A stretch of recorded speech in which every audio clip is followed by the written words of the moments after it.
Efectos de la adquisición de la herencia respecto a los terceros. Una vez adquirida la herencia, el heredero debía ocupar el lugar que tenía el testador antes de morir, quiere decir,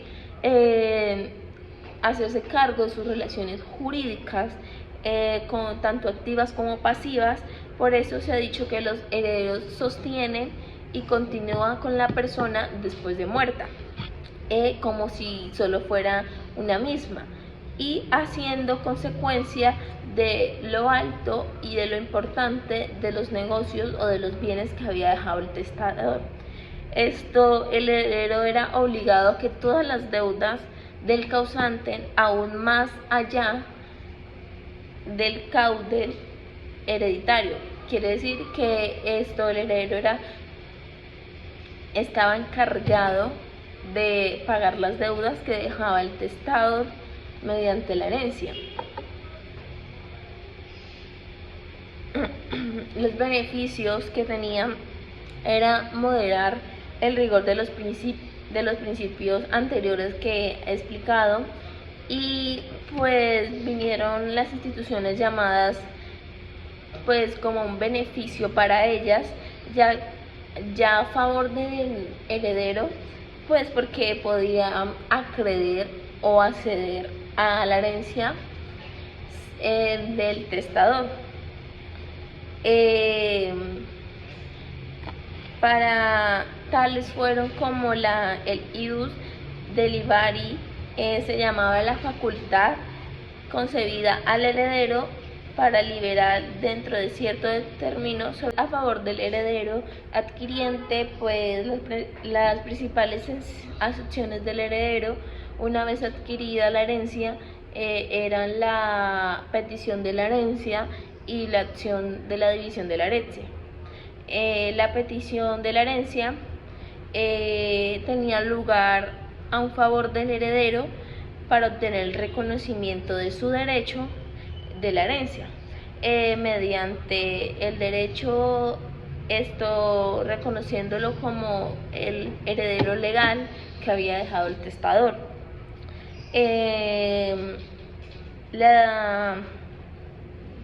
La acción de división de la herencia, se observaba la división de la caudal hereditario entre los herederos adquirientes de la herencia. Según el derecho justiniano, el heredero muerto dentro del año siguiente a la delación de la herencia, sin haber manifestado su voluntad, aceptada o repudiada, transmitía a sus propios herederos el derecho de recibir la herencia que se había quedado para él.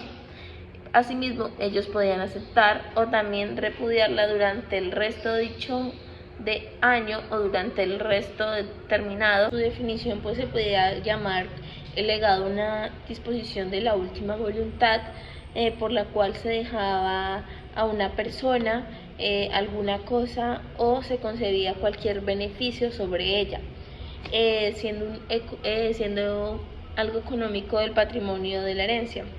El legado es la manera de la ley, o esto era dicho y se dejaba hecho en testamento.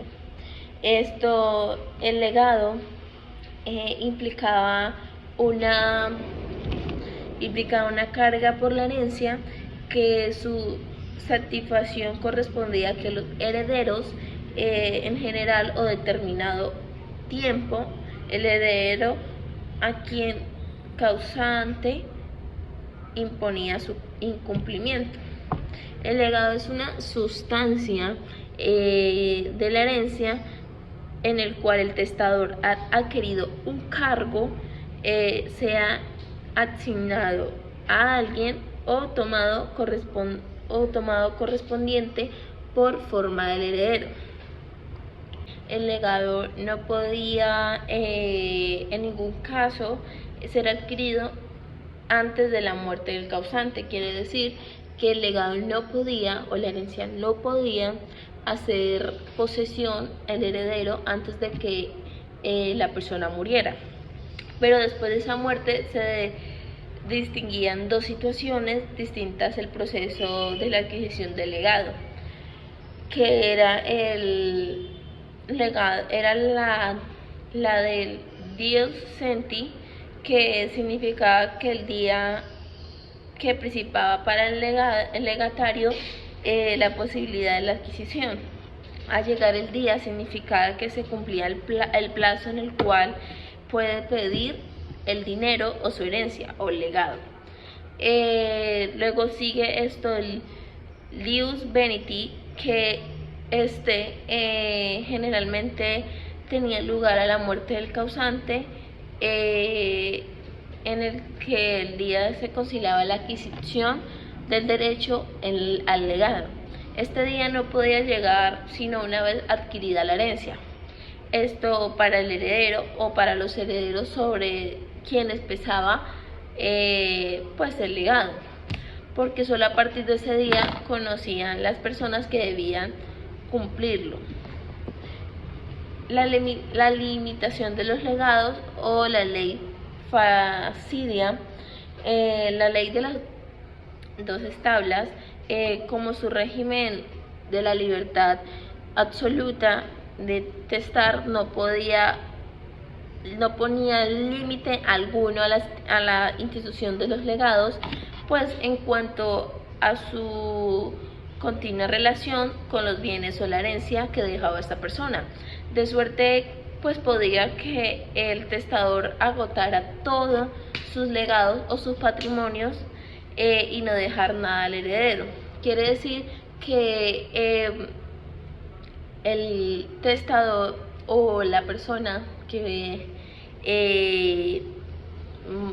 moría antes de dejar una herencia o un legado, podía haber hecho uso de sus bienes y no haber dejado nada para las personas que siguieran con el legado. El legado podía ser nulo desde su origen, al llegar a ser inválido por causas posteriormente como la nulidad de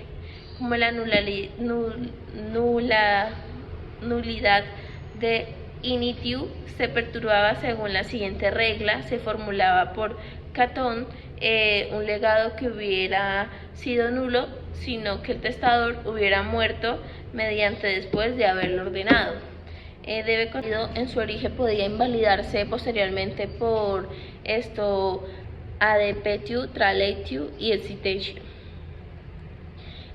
Ad petio era la revocación del legado por quien lo habría hecho, como disposición emanada de una voluntad libre de la persona, era necesariamente revocable. Esto la traslatio en el derecho romano era una forma de un término utilizado para referirse al cambio de un tutor o de la totalidad de los bienes de la persona o de un bien, en especial la propiedad de la tierra. Este podía ocurrirse por diversos medios, tales como la compraventa, la donación, la herencia y entre otros. Sigue la titio, era un término en el derecho romano que se refería a la extinción de una obligación o de un derecho. En este caso, la obligación de delegado por causa de ajena voluntad del autor, como la pérdida de la fatio testamenti, la falta del heredero grabado o sin el otro ser reemplazado. Pues quería decir que pues no había quien reemplazara y el heredero quedaba pues siendo la persona quien reemplazaba el legatario antes de la muerte del causante. Acrecimientos entre colegatorios, de la misma manera entre coherentes del derecho romano o el derecho pues acreder, tenía lugar pues entre los colegatorios, esto es entre varios legatorios de una misma cosa, tal como se consagra en el Código Civil. La sucesión legítima o la sucesión o la legitimidad. Su evolución tenía lugar en esta sucesión en el derecho romano, como que no había testamento si no se resultaba inválido, o no tenía efectos porque se podía o no se quería suceder.